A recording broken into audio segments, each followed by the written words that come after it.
dhibba tokkoo fi 25 hir'isu 72 hir'isu 72 negatiiva 60 taasisa. So walqixa dhibba tokkoo fi 5 meetira.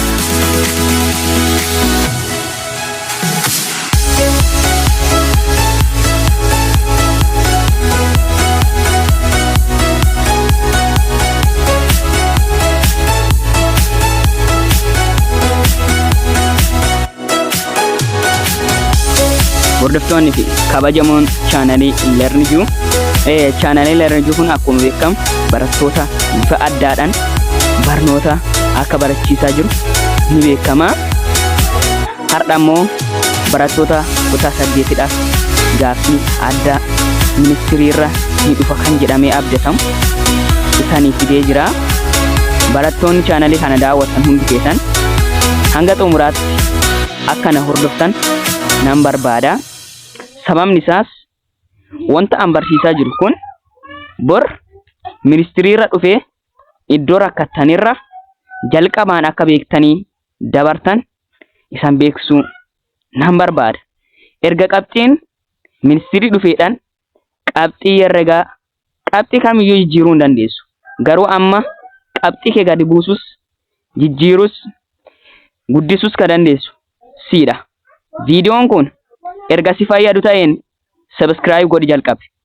Saniin alatti viidiyoo birootiin wal agaruu dhabuu dandeenya. So hanga xumuraatti na waliin turedha. Gaaffii 5ffaa. Safarri qofa alaa rog-sadee tokko digiriin isaa 125 safara qofa keessan inni tokko digirii 55. So kana waan ta'eef safara qofa keessaa jechuudha. Kanaafani lamaan isaanii barbaada. So gatii xaafiyaadhaan kan nu kennan kanneen lamaanidha barbaadnu jechuudha. So kanaan dura sirriitti barattaniittanii isanii galadhee na abdadha. Kun safara qofa alaati. Safara qofa alaa kun ida'ama safara qofa keessaa lamaan kanneeniiti. So yookaan safara qofa alaa kana yookaan isa kana yaa argachuu barbaanne qofa hirkoo waan ta'eef kallattii lamaadhaan argachuu dandeenya. So kallattii jalqaba isaan kabeettanidhaan jalqabee lamaadhaan dhugoomsuuf nan yaala jechuudha. Hanga xumuraatti na waliin tura. Xaayenna ida'uu 55 walqixa meeqa 125. Ayyee gatii xaa kana qofaa tambisiidhaaf hir'isu meeqa 55 gamalachuudha hir'isu 55. Xaan kenna meeqa ta'e 70 ta'e. Isanii galeera miti? Sirriitti isanii galaara jira. Na fakkaata. Sababni isaa kun aadhaa, kun baadhaa jennu, kun caadhaa jennu. So a ida'uu baa walqixa qofa alaa meeqa qofa alaa isa caa kanaadha jenna jechuudha. So sirriitti isanii galeennaa. Kan biroo immoo isa yaa kana argachuudha. Isa kan yaa kana argachuudha karaa lama argachuu dandeenya. Tokkoffaa safara qofoota keessaa rog-sadee sadiinii walitti ida'uudhaan walqixa 180 dhuudhaan argachuu dandeenya. Inni lamaffaa immoo safara qofa alaa kana hirkoo waan ta'eef walitti ida'uudhaan 180 jechuudha argina. So karaa lachuudhaan haa hojjan. So karaa baratameedhaan jalqabaa hojjan. Isa xaa meeqa arganneera 70. Isa baa meeqa 55. Isa yaan beekama isa xaame isa caan beekama hin beekama. Yaa walqixa meeqa 180. Walitti idaa meeqa ta'a 125. So yaa'en walqixa meeqa 180. Yaa dura galchina 125. Walqixa meeqa 180. So yaa qofaa tambisiidhaaf hir'isu meeqa 125 gamalachuudhaan hir'isu 125dha. So gatii yaa meeqadha 180 irraa 125 gaafa hir'isnu meeqa ta'a 50 fi 5 ta'a jechuudha. 50 fi 5 ta'a jechuudha inni yaa jechuudha. So garaa isa lammaffaa.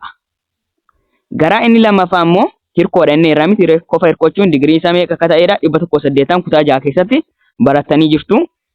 Yaa ida'uu 125 walqixa meeqa 180 dha. So maal tolchina hir'isuu 125 hir'isuu 125 ti. So yaan kenna meeqadha ammas 55 dha jechuudha. So deebiin kenna sirriidha. So 55 wal qixa 55 ti jechuudha. Kana fakkaata kan biraa immoo gaaffii itti aanurra deemna. Dasa gaaffii isa biraa inni biraa ammoo kun gaaffiin kun maal jedha safara tokkoon tokkoon kofoota qubeewwaniidhaan barreeffame kanneen armaan gadii barbaadedha. So fakkiidhaan ka agarsiifamu kanaadha jechuudha. Kan as gadi ka barbaannu safara kofoota isaanii jechuudha. Kan qubeedhaan barreeffame kunooti kanneen barbaadedha. So amma immoo akkamitti kana immoo barbaanna jedhuu dandeessu. Baay'ee salphaadha. Sababni isaa kanallee barbaaddu gamasiidhaan barbaaddu baay'ee salphaadha. Sababni isaa as kofi alaan nuu kennameera. Meeqadha 132. Kofi keessaan tokko meeqa 72. Kana immoo argatuun baay'ee salphaadha. Akkam kanaan dura akkuma hojjanne maan goona caayin. Sababni isaa kofoonni as fakkeenyaaf ka barbaadaa jira baan jiraate baa jiraate een jiraate kana walitti deene isa kana arganna jechuudha. Beekuu ka qaddam kana. So caa ida'uu 72 wal qixa 132 ti. Achiin booda maan goona caa kana qofaatti hambisuudhaaf hir'isuu 72 inni gamalachuudha. Caan kun meeqa ta'a 60 ta'a jechuudha. Bifa kanaadhaan hojjan. So caan kenna meeqadha 60 dha jechuudha. So daan kun ammoo kofoota walii duwwaati sanuu ni beektu tajaajis sirriitti barattaniitu. So kofoonni walii duwwaa maadha yeroo mara wal qixaadha. Kana baay'ee barbaadulee nu barbaachisu. So daan kun meeqadha 60 dha jechuudha. 60 dha kunis. So kan barbaadan kanas barbaaduu ni dandeessu salphaadha. So kan biraa immoo baa fi eettuu nu hafa. Kana argachuudhaaf ammoo kana beekuu qabna. Isa kana argachuuf jechuudha. Iddoon kun faattu jira. Isa kana beekuu qabna. So 66 ida'uu 40 fi 4 ida'uu faa wal qixa meeqadha safar qofa keessa rog-sadee kamiyyuu 180. So faa ida'uu 110 wal qixa 180. So 110 gamalachuudha hir'isna 110 gamalachuudha hir'isna faan kenna meeqadha 70 dha jechuudha. So 70 dha jechuudha. Inni baanis meeqadha qofa walii duwwaa waan ta'e 70 dha. Kun 60 arganne kana immoo barbaaduun salphaadha. Sababni isaa safara qofa ida'am safara qofa keessa rog-sadee kamiyyuu 180 jennee jirra. So kana waan ta'eef qofa baa ida'uu qofa daa ida'uu qofa maani wal qixa 180. So kana waan ta'eef bakka buufannaa meeqadha 70 jira. Kana malees meeqattu jira 60tu jira. Kaan hin beennu jennaa wal qixa 180 jenna jechuudha. So kana waan ta'eef kana dura darfannaa jennaa walitti deenu meeqadha 130 ta'a. 130 ta'a wal qixa 180 jechuudha. So maan goona amma ammoo hir'isuu 130 hir'isuu 130 gamalachuudhaan een keenya meeqa ta'a 50 ta'a jechuudha. 50 ta'a. Gaaffiin isa iddoo kana gaaffii dhumaattu jira. Isa gaadhaa jedhu. So kanneen lama walitti deene isa kana arganna waan ta'eef ishi qofa 66 ida'uu meeqa 40 fi 4 wal qixa meeqa qofa maani gaachuudha. So maan meeqadha kuni 110 jechuudha. Gaa meeqadha 110 jechuudha. Gaaffiin kun kana fakkaata yommuu ta'u gaaffiin inni 9ffaa irra jiru ammoo maan jedha rog-sadee akkuma fakkii asii gaditti argitan A baacaan dhoksalee kofni isaa meeqa ta'eedha? 60 ta'eedha jechuudha. A baacaan jechuudha.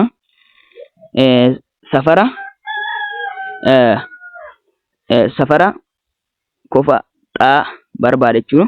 Yookaan digirii xaan safarri isaa hammamiidha jedha. So kan ammoo barbaaduudhaaf baay'ee salphaadha. Akkamitti barbaanna yoo jettan gatiin xaan iddoo kana xaadha, asammoo 60dha, asammoo 4dha. Kana lama walitti deene kan arganneera kanaan dura. So maal tolchina? Walitti haa ida'annu xaa ida'uu 60 walqixa 4 xaadha. So maal tolchina? Kana isa xaa kana gamas finna, isa kanas gamas geessina jechuudha. Eeshi kun asoo dhufu poozitiiva waan ta'eef maal ta'a? Negatiiva ta'a. 4 ta'a. Iddoo kana ammoo kun poozitiiva waan ta'e achi gula dhaqu maal ta'a? Negatiiva ta'a. Negatiiva 60 ta'a jechuudha. So kun meeqa ta'a? Negatiiva 3 ta'a. Kun negatiiva 60 ta'a. So xaa kana qofaatti hambisuudhaaf jala negatiiva 3 gamachuudha. Negatiivaan 3dhaan asis negatiivaadhaan 63 fayyadamu xaani 20 jechuudha. Deebiin isaa isa kanaadha jechuudha. So gatii xaa bakka buufannaa. Gatii xaa meeqadha? 20 arganneerra. 20 ida'uu 60 walqixa xaa meeqadha? 20dha. So meeqadha kuni? 80 walqixa 80 jechuudha. So deebiin keenya maadha? Sirriidha jechuudha. Deebii sirrii dalagnee jechuudha. Gaaffii inni 10ffaa fi inni xumuraan ammoo gaaffii isa 10ffaa fi inni xumuraan ammoo fakkiiwwan armaan gadii keessatti gatii xaa barbaadedha. Gatii xaa barbaadedha. Ishi. So gatii xaa barbaadnu ammoo bifa salphaa goonettidha. Barbaadnu A hanga caattuu jira. So kanaan dura akkuma amma hojjanne ishi kofa safara kofa A ida'uu safara kofa B walqixa safara kofa alaa caata jechuun dandeera. So safara kofa alaa caa meeqadha? 105 kunoo 3 xaa ida'uu 4 xaa kun meeqa ta'a? 7 xaa ta'a jechuudha. 7 xaa walqixa 105 jechuudha. So kana ammoo xaa maal jenneerra? 7 xaa walqixa 105 jenneerra. So gatii xaa qofaatti hambisuudhaaf jala 7 jenna. 7dhaan badaa. Ishi maan goona? Ishi 105 yeroo meeqa? 7 jenna. Ishi 10 7dhaaf gaafa hirramu meeqa ta'a? 1 ta'a. Ishi 1 baay'is 7 meeqa ta'a? 3 35 ta'a jira. 35 7dhaaf 5 ta'a. So gatiin xaan kennaa 10 fi 5dha jechuudha. So maal tolchina? Bakka isin mirkaneeffannaa 3 15 ida'uu 4 15 walqixa 105 meeqadha kuni? 60 meeqadha kuni? 45 105 dhufa 105 walqixa 105 jechuudha. Gatiin xaan keenya sirriidha. Kana malees kan ammoo iddoo kana sirriitti hubachuu qabdan maal jedhasiiti? Rogoonni kun lamaan walqixaadha. So rogoonni kunneen lamaan walqixa yoo ta'an akkuma beekamu kofni baa fi kofni as walqixaadha jechuudha. So kana waan ta'eef xaa ida'uu xaa walqixa meeqa? Kofa alaa 110 meeqa ta'a? 2 xaa'edha. Walqixa 110. So maan jala meeqa jenna? 2 jala 2 jenna. 2dhaan badaa 110 hiruu 2dhaaf xaa meeqadha ta'u?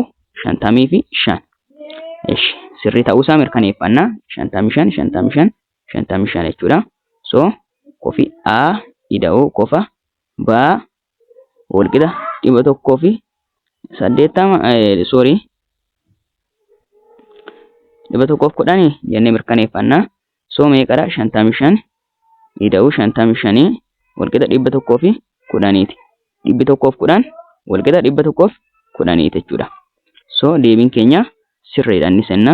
Kana malees iddoo kanas kan nu kennamee jira.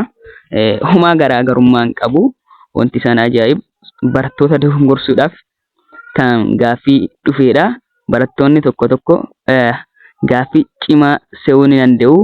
Garuu gaaffiin kun homaa takka hin cimu jechuudha. So jalqaba kan jecha gatii xaa kana meeqa akka ta'e beekuu qabna. So meeqadha kuni kafoota hirkoo waan ta'eef kafooti hirkoo ammoo digirii 180 inni duratti xaa'ii da'u 110 walqixa meeqa ta'u 180 jechuudha. So hir'isuu 110 hir'isuu 110 xaan keenya meeqa ta'a 70 ta'a jechuudha. So meeqadha kuni 70 dha jechuudha. So karaa biraatiin ammoo maal jedha inni akka asirratti hubataa jirtaniidhaan inni kun jechuudha. Kanaaf kana walqixa waan ta'eef kun lamaan jechuudha. Isa baafi inni caan walqixaadha. So 70 dha jechuudha. So inni kun meeqadha yoo ta'e 40 jechuudha. 70 walitti deemnoo jechuudha. Fakkeenyaaf sun lamaa walqixa yoo ta'e 70 ida'uu hin beenu san xaa yennaa walqixa 180ti. 140 ida'uu xaa walqixa 180ti. So xaa ida'uu 140 walqixa 180ti. So hir'isuu 140 hir'isuu 140ti. So meeqa ta'a 40 ta'a jechuudha. So inni kun meeqadha 40. Gaafa kana lamaan walitti deetan 100 meeqa dhufa 10 dhufa jechuudha. Jechuudha chaanalii kanaadhaaf haaraa yoo taatan subscribe share like akka tolchitan gaaffii yaada qabatan gara koomentiidhaan akka nu beeksisan nan barbaada. Waan na hordoftaniif guddoo galatoomaa. Viidiyoo birootiin hanga wal agarrutti nagaan naa turaa naa jiraadhaa.